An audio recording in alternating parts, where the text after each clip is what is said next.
Hello. In this video we're going to cover chapter 5 of our book, the editing tools chapter.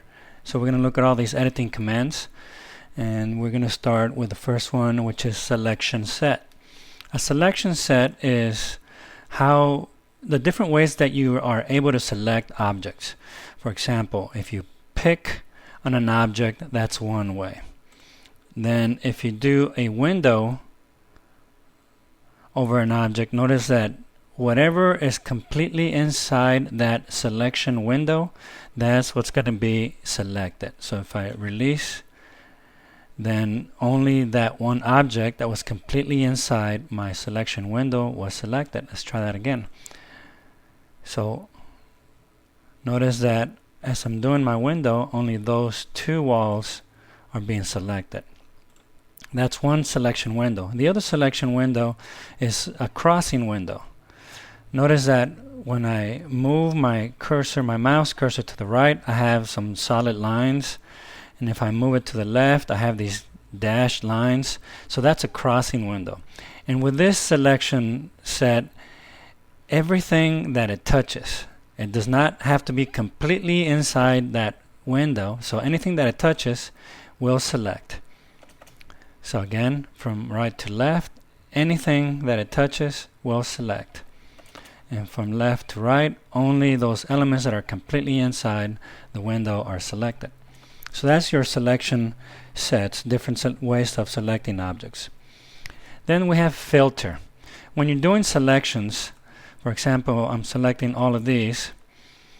Well, I need to add some more components. So let me add some windows here and there. I'm also going to add some doors.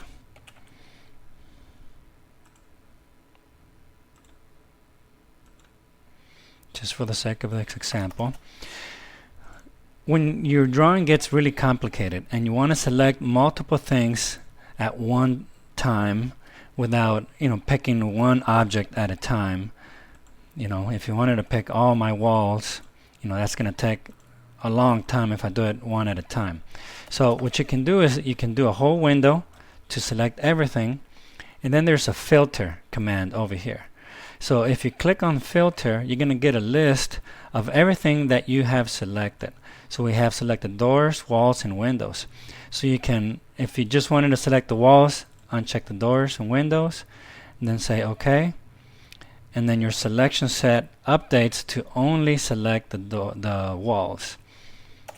If we try it again, we select everything and we go to our filter, and let's say I just want to select the windows, so I'm going to uncheck everything else other than the windows and say OK, and now only my windows are being selected. So if I wanted to delete all the windows, I just, it's been selected, so I hit delete, and then they're all gone all in one step. That was the filter command. The move by change temporary dimensions. Okay, as we're sketching these walls, okay, we're drawing walls and we're just sketching them without really paying attention to these not being that accurate. Whenever we draw a wall, or after we place a wall, we get these temporary dimensions. They are in blue, as you can see. So these temporary dimensions are very, very helpful in moving things around and getting to be more accurate. For example, if I click on this wall, I'm going to get my temporary dimensions to show up over here. And let me see. Let me try another one so we can actually see. There we go. We can see our dimensions, temporary dimensions. Notice that right now, let me zoom in. The temporary dimension is aligned with the face of the wall, the finished face of the wall on that end, and on this end it's to the finished face of the exterior wall, which is fine. If you wanted to change that dimension, for example, if I wanted this dimension to actually go out to the outside face of the dimension, all you have to do is click on this blue grip.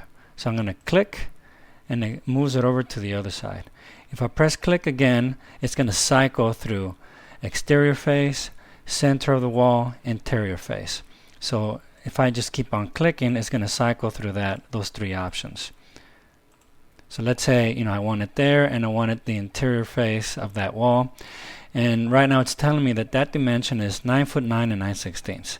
Well, let's say I want to make it just 10 foot even. So I have my wall selected. These temporary dimensions show up. I click on the number and just say 10, enter, and it moved my wall to that dimension 10 feet. Let's try that again with this one.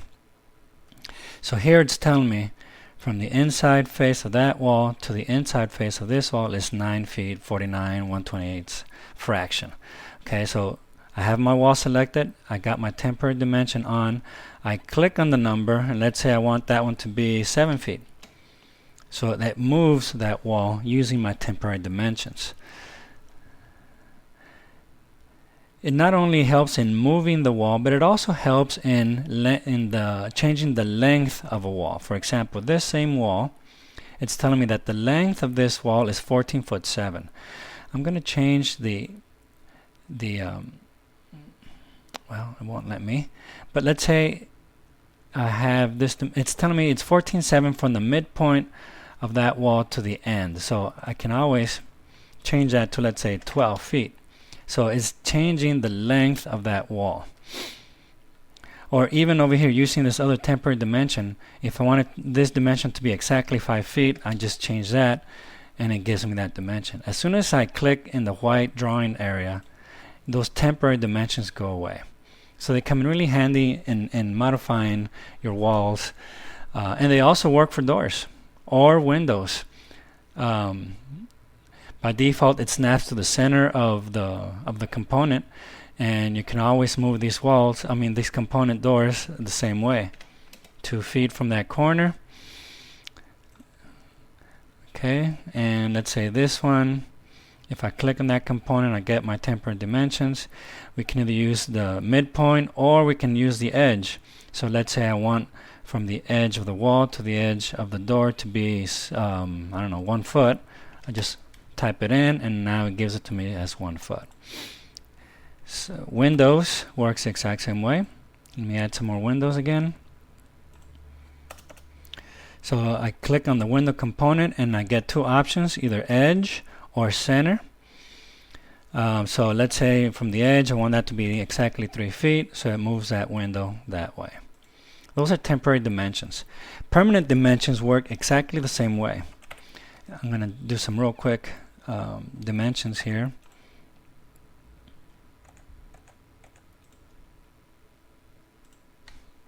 Okay, that's a temporary dimension. So if I want to move this wall, I click on the wall, edit the dimension, and it moves it for me. So same way as temporary dimensions, but these are permanent, they're always there.